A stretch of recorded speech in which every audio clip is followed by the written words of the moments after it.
So I'm testing out a theory, and I want to see what you think about this. So watch to the end to get the whole experience and the whole everything. The elections are now over.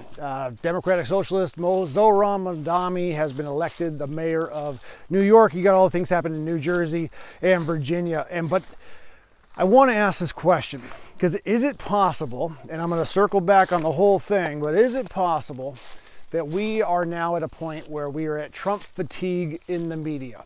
Okay.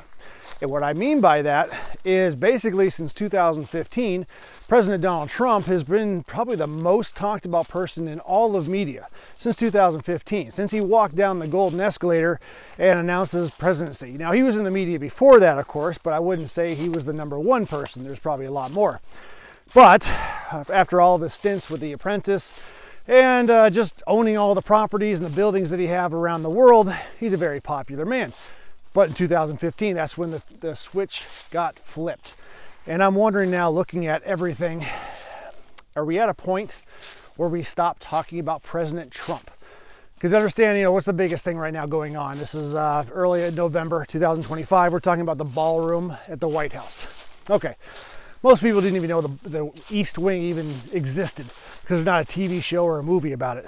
So, and it's by all the people too posting memes about how their days and how the fond memories they had of the East Wing, and by the pictures, they're not even in the East Wing, which is hilarious to me. If you haven't seen those, look for those. But I'm looking at it like, all right, Trump's going to get his ballroom. It's already done. It's already going. It'll be done in 2 years before his office is over. The other thing we're talking about is tariffs in the Supreme Court. Well, probably about 8 months ago, we didn't even know what tariffs were. We didn't know how they benefited people. We didn't know much about them at all. But everybody becomes an expert just now, just because we're talking about it now. And I'm looking at it like, all right, all of this vast knowledge we have, but every little microscopic detail from personal to business to the government about President Trump is basically out there. I don't think they're going to find anything else. You can talk about Epstein all you want to. I don't think you're going to find anything on that one, because if you did, if there was something out there, it would be out there. Let's just put it easy. And I just don't think you will.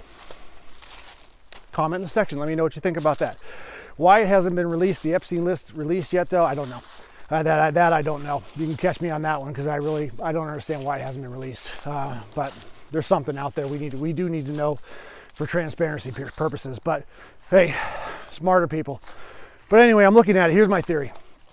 If we're done talking about President Trump, then quite possibly the election of Zohran Mamdani in New York City could be the next thing everybody's talking about. Now, this 34-year-old is going to be under a complete microscope for every single move that he does, talking about his successes and his failures. So I'm almost wondering, like, is he going to take the place of this? I mean, this is a guy that's never had a job before, been in politics all of his life. I don't know where he's coming from as far as business-wise.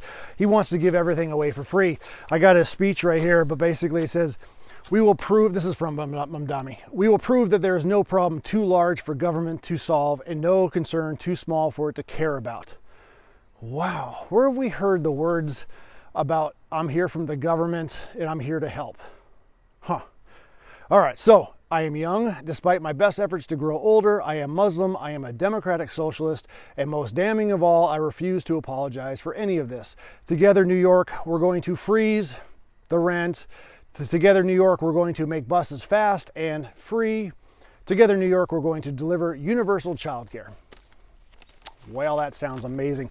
I can't wait till I go to New York and take my first free bus trip and realize there's a bunch of homeless people on there that are riding around 24 hours a day on that bus because they have nowhere else to go, and it's probably heated and maybe free Wi-Fi. So I'm looking at that going, who is going to want to ride the bus when everybody's riding the bus? I mean, it was a $2.90 fare, and you're telling me that that's just too much for families to afford, so now it's going to be free. Who's going to pay for that? And then the childcare. The childcare sounds like a great idea. Perfect, great, sounds great. Who is actually going to be watching the kids? Think about that. Who is actually going to be watching the kids? Because of free healthcare, I mean, when my kids were young, thankfully, our child daycare was good, and we trusted the people that were watching our kids because we knew them and we knew a lot about them. And I'm wondering, like, all right, Gee, New York City, do you trust everybody in New York City? It could be a rough ride for a bunch of new parents who say, oh, look, free. And what kind of service are they going to get on that one? So I'm looking at that just going like, hey, that's kind of overall crazy. But I digress. I'm looking at this whole shutdown thing too, talking about what's going on with the shutdown. Is it going to end now? Is it going to be over now because Chuck Schumer can say he won the elections for all the different areas, and because of fighting back against the Republicans and of course against Donald Trump, the man, bad, orange man bad, that he won and now he can reopen the government. But I don't know. I'm thinking Chucky Chuck, his time is about up because he's got some people going to be primarying here pretty quick, and I'm wondering where that's all going to fall into place too, because he can talk all he wants to, but really it's the actions that people remember and what happens in the pocketbooks, and the people that are furloughed and don't have jobs or just everything laid off. So we'll kind of see how that all plays out as well. And I'm looking at it like, okay, you know, Chuck is more of a fake than anything else, I believe. I mean, from his pictures of him barbecuing, like he's a common man. I mean, he talks about grocery stores and how expensive all food is and all these other things. Well, when's the last time he went to the store? Because 8 months ago, before Trump was president, we were talking about eggs and the price of gas. Notice that doesn't come up anymore. And it goes back to, oh, the tariffs are terrible, it's raising the prices. Okay, yeah, great, sounds good. So, no. And I don't shop very often as well, I'll be honest with you, but I noticed that things are a lot cheaper than they were 8 months ago. So, looking about all the details. But I'm just looking at this thing, all right. Donald Trump is going to step down in 2028. His election will be over. He will not run for a third term. He can't, duh. Everybody knows that, but no kings. Yeah, you did it.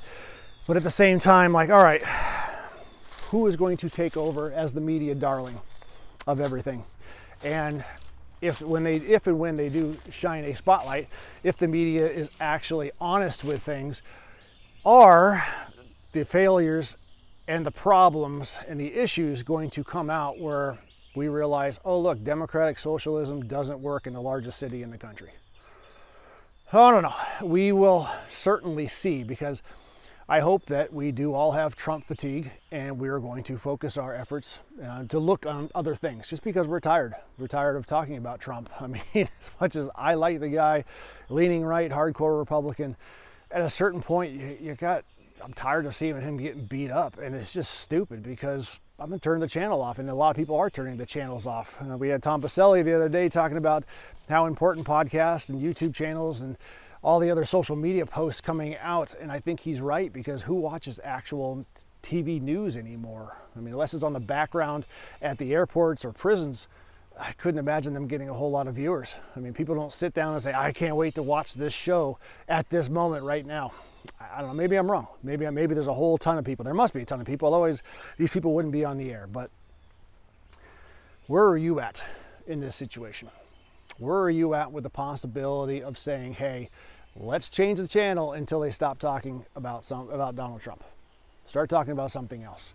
Put it in the comments. Let me know what you think. Is this a thing that you want to see, or do you want to continue to see more horrible things about Trump and Nancy Pelosi coming out and saying he is the devil and all the horrible things after she's announced that she's no longer running, which is interesting too as well. So, which makes sense. I mean, she's older than dirt, and it's not a good look. So what did I miss? Let me know. Let me know what I missed on this whole thing. Is my theory correct? Are we at the point where we're going to stop talking about it? And please put it in the comments, share this video. All the election stuff has already been out there. Either I've talked about it or someone else has talked about it. So let's talk about what happens next, and pretty much what's happening at this moment, what's going on. And we'll continue bringing you the truth between lines.